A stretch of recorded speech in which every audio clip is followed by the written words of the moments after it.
welcome to another video with Environment with Em.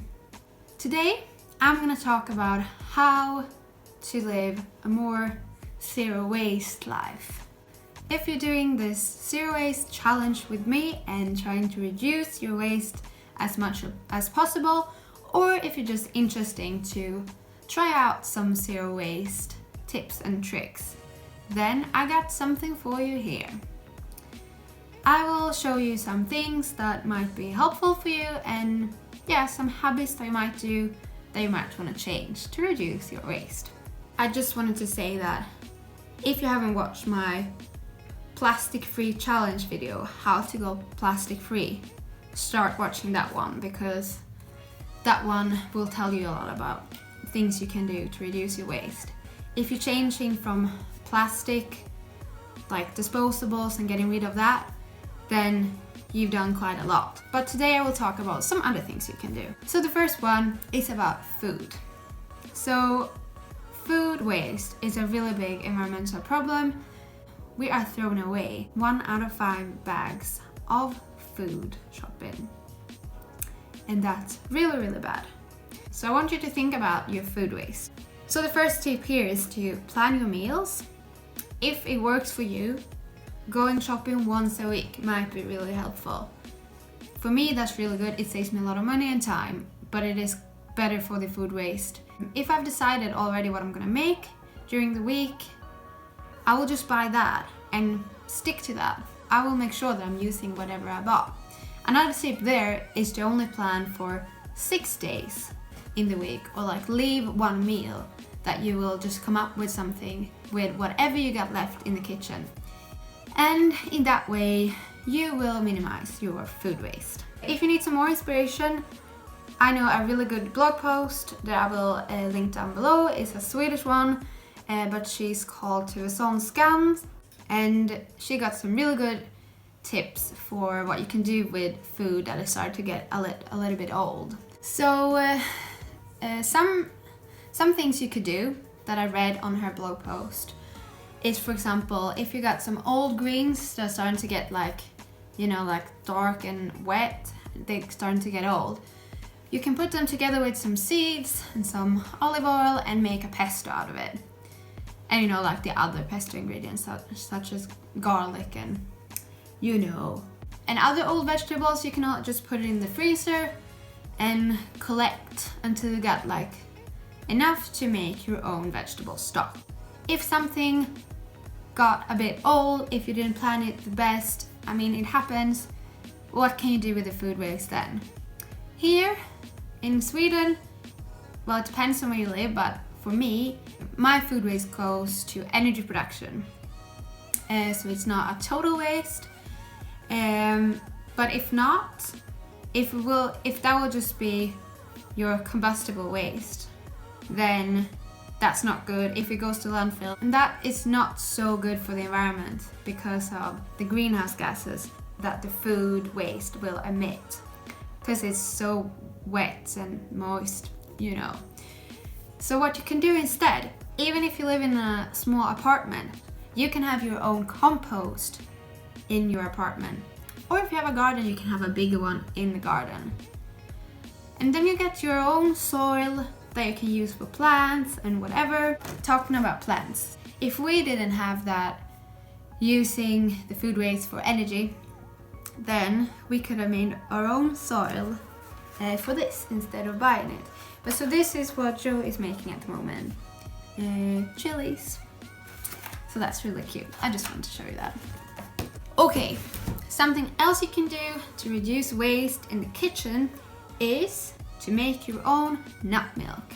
How do you do that? You can use a nut bag like this, and it's wet now because I just washed it for the purpose of this video. You just mix some nuts with water and pour it through here. But I will show you how to make nut milk in another video. And you can also make like oat milk and other things. So that's good. You can also make your own nut butter, which is just like mixing nuts with some salt, and you get your own homemade nut butter. You can also buy dried beans and lentils. Depending on where you live, maybe you can buy that bulk free, and that's the best. But if that's not possible, even if you buy them like in a cardboard package, it's still less packaging than buying like a can or a tin of beans. But it requires some more time. You just have to plan a little bit ahead. Okay, so another way to reduce your waste is to use compostable plastic bags. And this is very applicable to you if you have a compost. Otherwise, you will still have to throw these away, even if they are a lot better to the environment because they are biodegradable. That's good. You can buy a silicone bag to put like bread or things that you want to put in the freezer, and you can just wash that one in between uses. I feel like I've shown this one in every video that I've made, but it is important. Using this one as a conditioner instead of having a bottle with conditioner. I feel like conditioner is one that, for me with really long hair, like I'm using so much conditioner. So I'm going through a lot of plastic bottles usually. So this one, where I don't need a plastic bottle, that will just reduce my waste so much. And this goes for shampoo and soaps and like washing up soap or other things. You can get a lot of things in like a solid form instead of liquid, and then you don't need the packaging. So that's a really good one. I also know that you can buy these ones if you really want to have like liquid soap. You can buy one of these and like shred it and mix it with water. I haven't done that, so I'm not sure, but there are ways you can do that. Then we got this one. This is a menstrual cup. If you're a girl, this will save you a lot of waste and a lot of money. And yeah, to me now, since I've used this for about almost 2 years, not really, 1.5 years, I can't go back to anything else. This is just the best thing ever.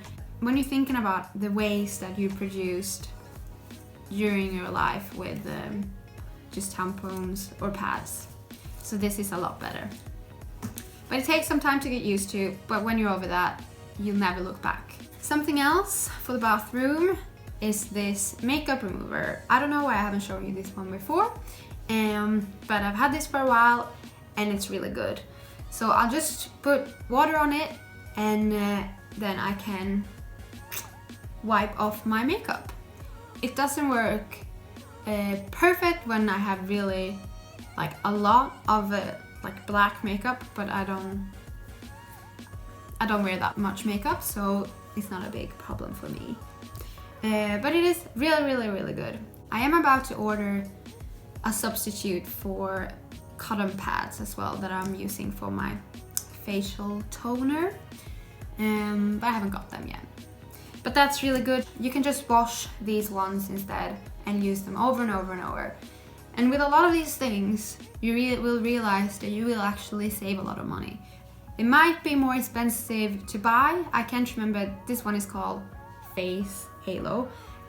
And I think, say they were like 200 crowns for 3, which might sound like a lot, but you will obviously save a lot of money in the long run.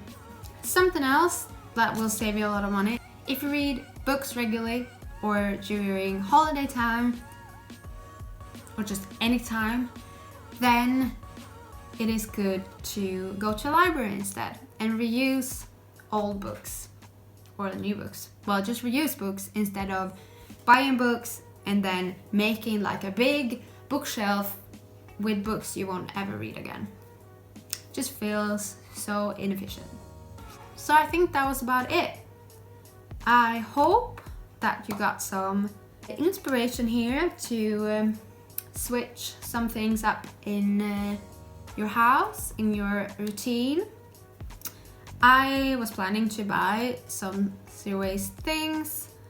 I mean, I had a long list of things that I wanted to buy, things that I wanted to swap in my house, but I just didn't have enough money because I'm a student and that's just life as a student.